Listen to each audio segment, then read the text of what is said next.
Ал қазір ойда отырған Едіге Баязиттің әрине бұлай жеңілетінін білмеген. Дүниедегі өзінің де, Алтын Орданың да дәл қазіргі ең күшті жауы Ақсақ Темір болғандықтан, оның Баязиттен күйреуін тілеген. Бірақ Едіге құр бос тілек тілеп қоймаған. Ол осы бүгінгі күннен бастап Ақсақ Темірмен күресуге дайындыққа кіріскен. Алтын Орданы күшейту үшін Едіге ең алдыменен құр көшпелі елдің мал шаруашылығын ғана емес, қала өндірісінде бөтен елдермен сауда саттығында көтеру керек екенін білген. Бұл тұста да Алтын Орданың темір құтлық ақшаларын шығарып жүрген Қырым, Хажы-Тархан тәрізді үлкен қалалары да бар еді. Бірақ сауда саттық жүргізуге, шығыс елдерімен байланыс жасауға келгенде бұның бәрі Хорезмге татымайтын. Ал Хорезмді Алтын Ордадан Ақсақ Темір татып алған. Осы Хорезмді өзіне қаратпай, орда күшін бұрынғы қалпына келтіре алмайтынын Едіге жақсы түсінді. Қайткенмен Хорезмді өздеріне қайтарулар керек. Ол үшін әрине Ақсақ Темірмен түбі ашық ұрысқа түспей болмайды. Бірақ ол күнге жеткенше Ақсақ Темір Алтын Орданы қайтадан шауып жүрсе, не істей алады? Жоқ, қайткенменен шаптырмау керек. Өзге айласы болмаса, Едіге әзірге Ақсақ Темірді алдай тұруы дұрыс. Арнаулы елшілер жіберіп, кесем десең міне бас деп, бағынған боп кешірім сұрап, оның шабуылын аялдата алуы керек. Едіге ең қауіпті жау Ақсақ Темірмен әзірге осылай тіл таппақ болды. Бірақ Едіге басына тағы бір қара бұлттың торлай бастағанын аңғармаған. Ол Алтын Орданың бір бүйірінде дұрыстап орны қалмай көшіп жүрген Тоқтамыс еді. Жоқ, Тоқтамыстан гөрі қасқырдың бөлтіргіндей азу түстері ақсиып шығып қалған Тоқтамыстың балалары еді. Әкелері Алтын Орда тағынан айырылғаннан бері бұларда айғарап тыныш жатпаған. Ағайын туыстарын, дос-жораларын өздеріменен тілектес рулас топ тауып, әр жерден су жыландай бастарын шошайтып шыға бастаған. Бірақ Едіге бұлардың мұндай күйге жетіп қалғанын білмеген. Сондықтан ең қауіпті жауым қазір Ақсақ Темір деген. Ертеңіне ақ жауып, ақ жібек көгінге орап, бүкіл орда Әл-Жадид маңайындағы ел жұрт жошы ұрпағы боп, бір күннің ішінде ақтастан қалап алтын жалатқан күміс айлы мазар салып, Еділ өзенінің қойнауындағы бір төбеге темір құтлық қанды жерледі. Жыртысқа құлаштаған жібек батсайылар жыртылды. Бір ғажабы, темір құтлық шараптан қайтыс болғандықтан, Едігенің өмірі бойынша мұсылман ғұрпына жатпайтын іс істелді. Басына керемет оба тас қойылды. Бұл тасты Өзбек хан Мекке мен Мәдинаға керуен жүргізіп, 100 түйенің 50-үне кітап тиіп әкелдіргенінде, осы оба тасты қос нармен тарттырып сонау Мысырдан Сарай Беркеге жеткізген. Оба тасты ерте кезде Мысырдың бір ғажайып шебер жасаған екен. Өзбек 1000 ділда төлетіп алдырған. Бұның кереметтігі сондай, тастың қатпарлап қашаған келбеті күн сәулесінің түскен мезгіліне қарай өзгеріп тұрған. Адам бейнесіндегі оба тас таңертең күн шыққан кезде жас жігіт түріне енеді. Шаңқай түсте мосқал кісі болып көрінеді. Ал күн батарда сақал беліне түскен кәрі шал бейнесіне кіреді. Ұлы шебер тастың ойлы, қырлы, қатпар жыпқылдарында күн жарығын қай кезде түсетінін пайдалана білген. Өзбек хан өзі мұсылман болғандықтан бұл тас мүсінді зират, мешіт, медреселерге қойдырмай, қазына сарайында сақтатқан екен. Ақсақ Темір Сарай Беркені күйретіп өртегенде қаланың жұртынан табылған. Едіге әмір Темір Құтлық хан еш мұсылман ханы өлмеген ажалмен өлді. Мұндай ажалдың мәңгі күнә екенін жұртқа ескертіп, мына сиқыр тас басында тұрсын деп әдейі қойдырған. Жиналған жұрт Едігенің сөйлеген сөзіне Темір Құтлық ханды шараптан күйіп өлгеніне қарамай осыншама қадірлетіп қойғанына өте риза болды. Әсіресе халық оның басына қасиетті тас орнатқанына алғысын айтты. Мұндай тасты бұрын соңды ешқанға ешкім тұрғызып көрмеген. Темір Құтлық ханның жерлеуінің айрықша болып танылуы да осыдан еді. Әттең, не керек, бұл тас ұзақ өмір сүре алмады. Еділ өзенінің келесі бір қатты тасыған жылы хан мазарын су әкетіп, тас бірге құлады. Осылай тарихтан Алтын Орданың тағы бір ханы өтті. Бірақ оның төрі көп мезгіл бос тұрмады. Қиын кезеңде Едіге Темір Құтлықтың жетісін берісіменен сол төрге Шәдібек мырзаны шығарды. Әрине, қазіргі Едіге бұрынғы Едіге емес еді. Бұрынғы Едіге түсі суық болғанмен, көңілі реті келген жерде жомарт, көп жағдайда кеңпейіл, ерлікті қан төгу деп түсінбейтін, көрер көзге озбырлыққа бара қоймайтын, әз қамынан гөрі ел қамын көбірек ойлайтын адам боп көрінетін. Бұрынғы Едіге аталы сөзге арсыз тоқтамас деп дұрыс айтылса қатесінде мойындай алатын. Қысқасы жұрт оны ержүрек, әділетті мырза, ойлы, парасатты адам деп түсінетін. Сол үшін соңынан ерген. Азу тісі алты қарыс тоқтамысты жеңуге де жәрдемдескен. Бірақ дәреже кімді бұзбаған? Қазіргі Едіге тіпті басқа еді. Алтын Орданың билігі қолына көбірек көшкен сайын ол тым қатыгезденіп өзгере түскен. Адамның қандай екенін білгін келсе қолына билік бер деп халық босқа айтпаса керекті. Қарсы келгенді қағып тастайтын суық түрі бұрынғысынан да түнерген, тас бауыр, ешкімді аямайтын жан болғанда шыққан. Ең қиыны бүгінгі Едіге соңынан ерген жұртты бүкіл Алтын Орданың қылыштың жүзіменен қамшының ізімен өзіме бағындырып ұстаймын деген қиянатшыл, зорлықшыл билеушіге айналған. Жұрт бұдан бұрынғыдай емес, сыйлаудан гөрі қорқатын болған. Ал халықтың билеушісіне қорыққаннан бас ию, бұл түбі қауіпті бас ию. Қорқа батыр болдық дегендей, бұл қорқудың түбі жұртты апарып қарсыласуға соғатында мәлім. Ал Едіге болса бұл жағын естен шығарып алған. Жұрт не ғұрлым басын исе, соғұрлым бұда шектен шыға түскен. Міне, бүгінде Едіге осындай бір іс істеген. Жетісін берісіменен Темір Құтлықтың немере іні ағалары шариғат шығарған әмеңгерлік ғұрыппен оның жесір қалған 6 қатынын бөліп алған. Әнеугі Едіге келгенде жоқтау айтқан Темір Құтлықтың жаудыр көз тығыршықтай жас тоқалы осы заң бойынша Алтын Орданың жаңа ханы Шәдібектің үлесіне тиген. Ал Едіге болса бұл әйелдердің еш қайсысынан үміттенбеген, бірақ хан ауылындағы бар шаруасы біткеніне қарамай әлденені күтіп жүріп кете қоймаған. Жұрт Едігенің неге аялдап жатқанын білмеген. Бұл тек Едігенің өзіне ғана мәлім еді. Оның күтіп қалғаны Темір Құтлықтың сонау бір күні өзіне ұнап кеткен жас тоқалы еді. Оның Шәдібектің үлесіне тигенін де білетін. Және Темір Құтлықтың 40 бергеннен кейін Алтын Орда ханы некесін қидырып, сонда ғана алмақ болғанын естіген. Сөйте тұра? Жоқ, Едігенің ойы басқаша еді. Алтын Орданың бүгінгісі мен болашағы туралы бағана күндіз Шәдібекпен оңашада ұзақ сөйлескен. Ақсақ Темірдің осы мезгілде Түркияға аттанбақ боп дайындалып жатқанын естісе де, Мауранахр билеушісінің үнемі жорыққа шығар шағын күні бұрын айтпай, жауын ылғи қапы қалдыратынына қанық Едіге, Әмір Темір бұл жолы Алтын Ордаға аттанып жүрмесе нетсін деп қауіптенген. Сол себептен Шәдібекке Ақсақ Темірге өздерін бағынышты санайтынын айтып, көп тарту таралғысыменен Едігенің атынан абыройлы елші жіберуін бұйырған. Шәдібек те Ақсақ Темір мен Едіге Темір Құтлық ханның арасындағы наразылықтан жақсы хабардар болатын.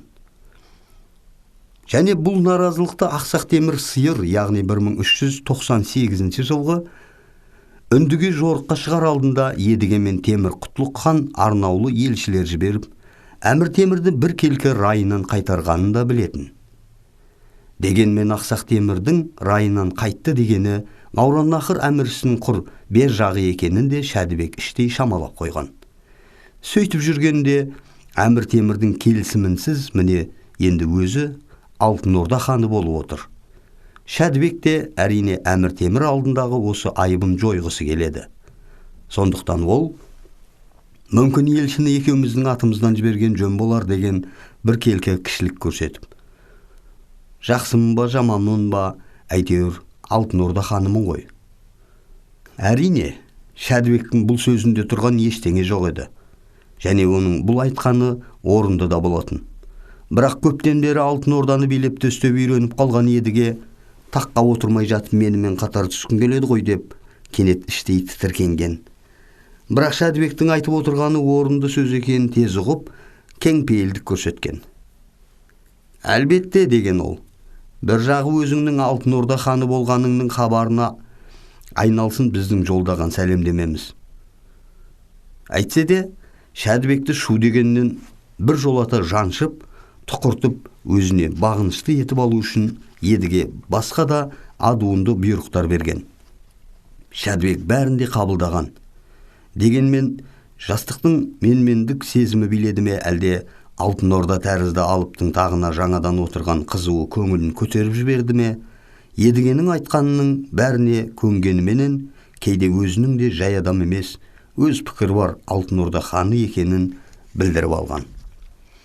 Темір Құтлұқ соңғы 2 жылда көбірек ішімдікке салынып, Алтын Орданы бүтіндей билеген едіге өзіне ешкімнің қарсы келмейтініне мүлдем үйренген еді. Ал Шәдібектің кейбір сөзінен өзіне жақпайтын үндер естілді. Едіге лапылдағалы тұрған өртті шу дегеннен сөндіргісі келді. Шәдібекті бір жолатан ноқталап, жүгендеп алып, екіншілей өзіне мүлдем еш қарсылық істемейтін хан етпек болған. Әңгімелерінің аяқ кезінде Шәдібектің Алтын Орда ханы екеніне және Темір Құтлұқтың тоқалын әменгерлікпен алғалы отырғанына қарамай оған: «Бүгін менің төсегімді Темір Құтлұқтың ана жас тоқалы салсын» деді. Шәдібек сұп-сұр болып кетті. «Қай тоқалын айтасың?» «Ана Қайқыбел, ең жасын айтамын». Шәдібек: «Ол менің алғалы тұрған әйелім» дей алмады. «Жақсы» деді де басын иіп үйден шығып кетті.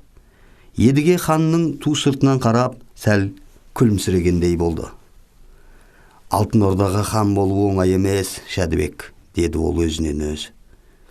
«Бұдан да қиын қорлықтарға шыдауға тура келер». Едіге Тоқтамыс әскерінің жай әмірінің бірі болып жүрген кездерінде Баку шаһарында шейіт дініне жататын суфи дәруіштерінің Құдайға табынған билерін көрген.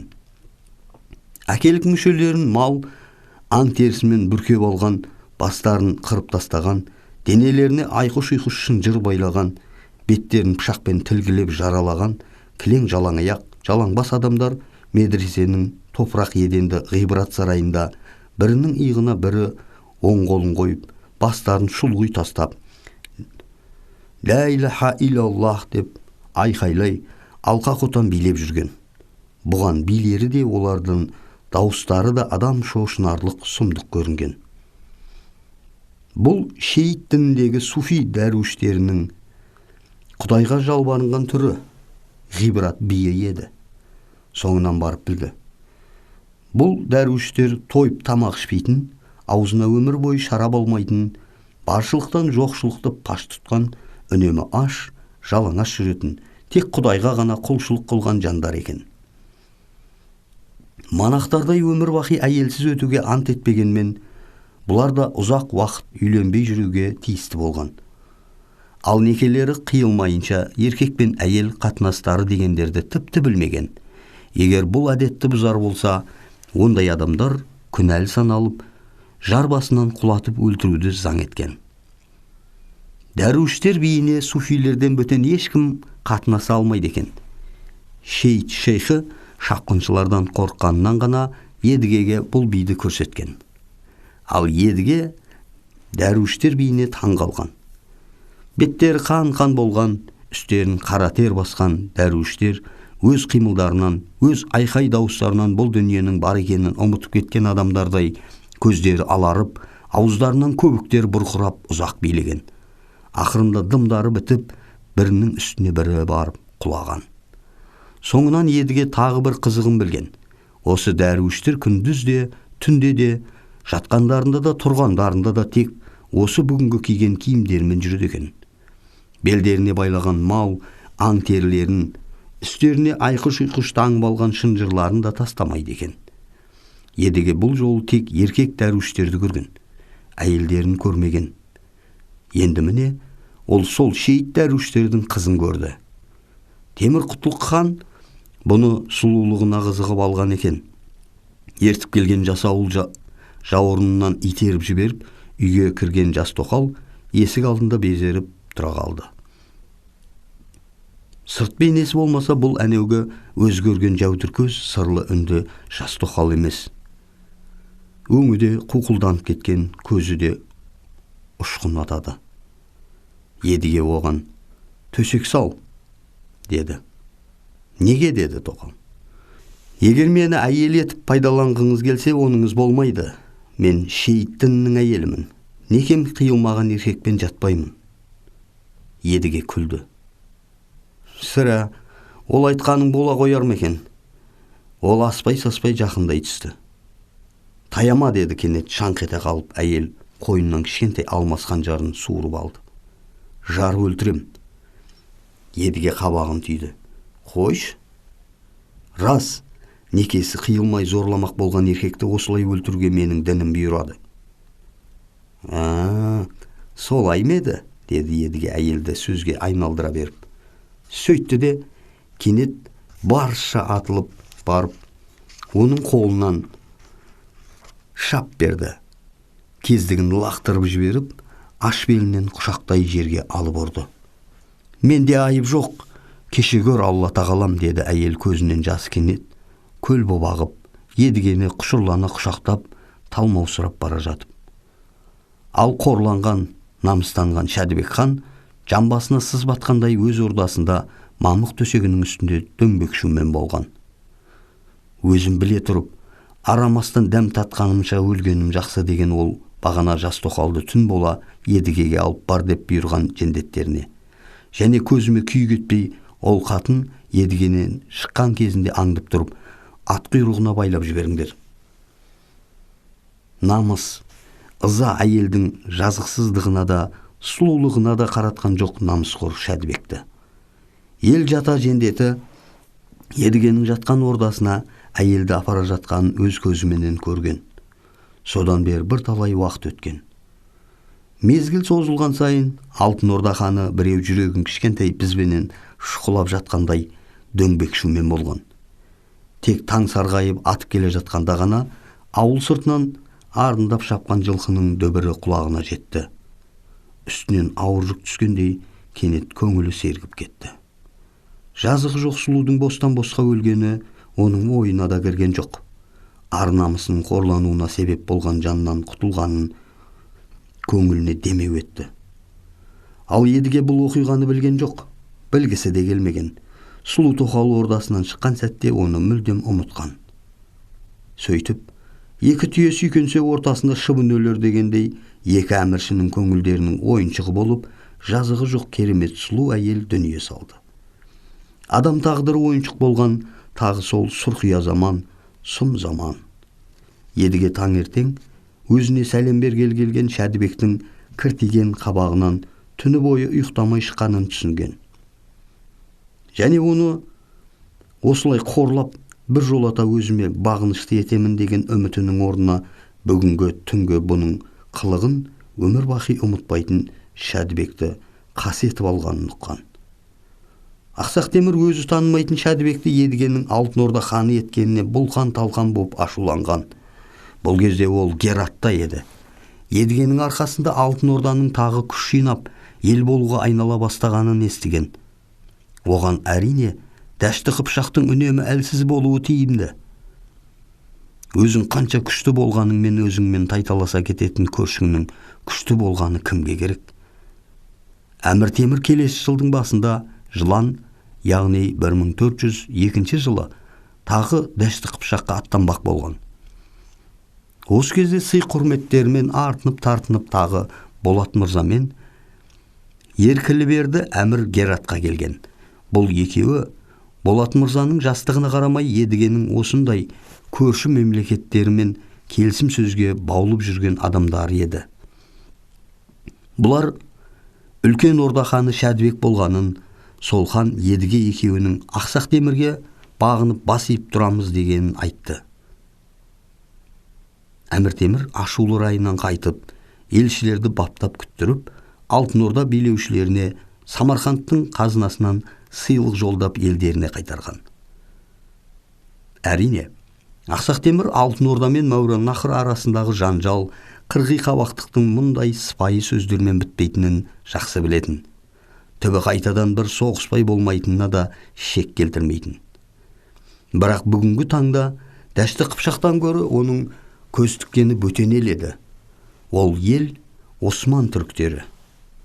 Атақ, даңқ, баққұмар Ақсақ Темір Азияның батыс шетінде Ілдірім Баязит атты екінші жиһангер бар дегенге шыдай алмаған. Тезірек оның көзін құртып, дүниедегі ұлы жиһангер деген атқа тек жалғыз өзі ғана ие болуды арман еткен.